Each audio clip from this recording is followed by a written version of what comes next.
Okay, so for today's video, we're going to be talking about this channel that I've come across from time to time. I've seen some shorts here and there. It's called The Majority Report with Sam Cedar. I believe it's a very heavy, like left-leaning podcast show type of thing. But what caught my eye was a few days ago, I came across this episode here, which is a shorter version of it. It says it's an hour and 30, but if you actually go to the site or to the podcast, I should say, or live cast, whatever you want to call it, and you go, you can see that it's even longer. It's 2 hours and 45 minutes almost.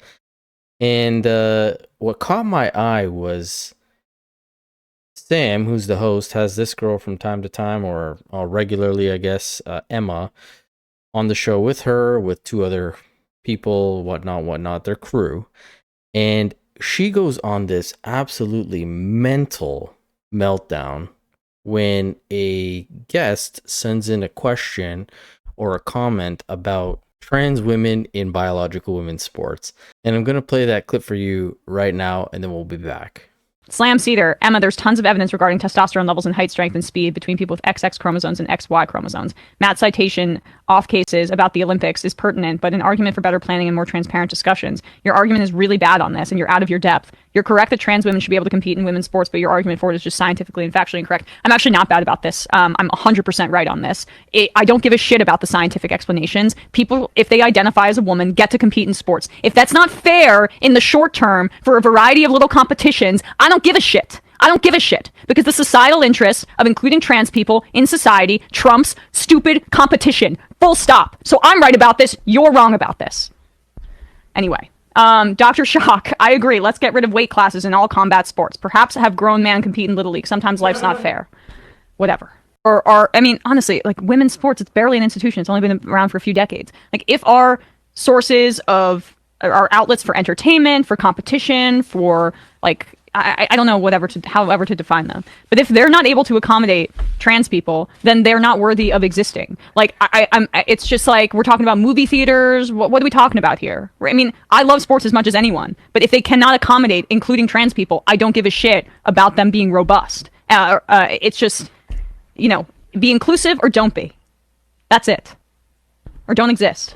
You're a bad mom if you can't explain that there are people along a gender spectrum and it's not this binary. Like, I mean, I hear this all the time. My daughter plays sports. What am I going to tell to her? It's not fair to her to compete with this kind of person. Honestly, I have a sports podcast. I love sports as much as anyone. Trans women should be able to compete without question in women's sports because there are a lot of instances where there are athletes who, there's not even evidence to show that this is the case, but just take their assertion at face value for a second that this is some unfair advantage. I mean, there's an unfair advantage all the time in sports. That's actually quite that's the nature of sports, that some people are physically or more gifted or they have like a better mentality. We should have banned Yao Ming from basketball because he's just too tall. It's not fair for everybody else. The children. Yeah, if your kid is competing against a trans woman, it's an opportunity for you to say, hey, sometimes life's not fair, and if you want to beat her in this track meet, you better train really hard. In fact, that's like a pretty good hallmark of like a parent that's engaging in their child's sport in a productive way. So, as you can see there, this lady has lost her marbles. First, she's saying that she doesn't care about the science. She's right, we're wrong. That trans women should be allowed because they are women.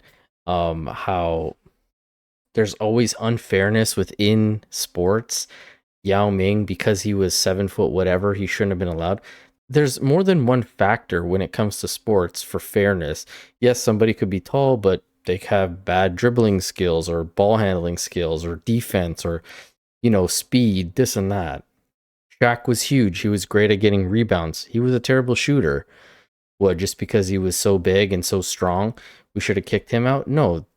But the point is, those unfairnesses or differences were against other men. Like, you have different strengths and weaknesses within a team.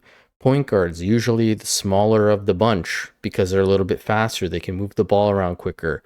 Defensemen, taller, so they can get rebounds. Like, those aren't extreme disadvantages and advantages against all other men who have already made it onto a sports team. But that aside, the fact that you're trying to say girls who have been training and working their asses off trying to go against other women who get beat by biological men joining a woman's sport now, you're saying that the parents, if they want to be good parents, should just say do better, train better? Like, that is absolutely ludicrous to say that to a kid who's been putting in so much work and effort to just get beaten by a boy.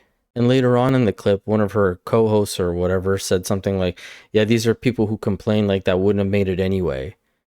There was just a case where a woman, she came fourth and she would have had the state spot if she came third, but a biological man or boy beat a girl. He came second, pushing the second place girl to third, pushing the girl who would have been third into fourth. So again, she would have made it if not for the man. But this lady has gone so far off the deep end. She writes a post like this just a few days ago. Turfs triggered by me, lol. It's simple. Trans girls and women are girls and women. So they get to participate in women's and girls sports. Inclusion as a broad social goal trumps cherry-picked instances of unfairness. By the way, gender-affirming care for minors would solve all of this. I don't know where we are in society when women, and she says she has a sports podcast, but then she goes on to say, "Oh, women's sports haven't been around for very long, so just get rid of it. Who cares? If we can't include everybody, then why even have it?" But again, this is only an issue for women. We don't have this kind of issue in men's sports. We don't have trans men dominating competitions or beating men in this and this is and that. Like, it's only affecting women, and this person can't seem to understand that and wrap their little head around it. I just don't get it. But anyways, love to hear what you guys think about this. I don't know if you guys have ever seen this guy's podcast before. A lot of the takes seem a little bit out of there, but sometimes there's some things I agree with, majority I don't. But yeah, let me know what you guys think, and I'll catch you guys on the next one.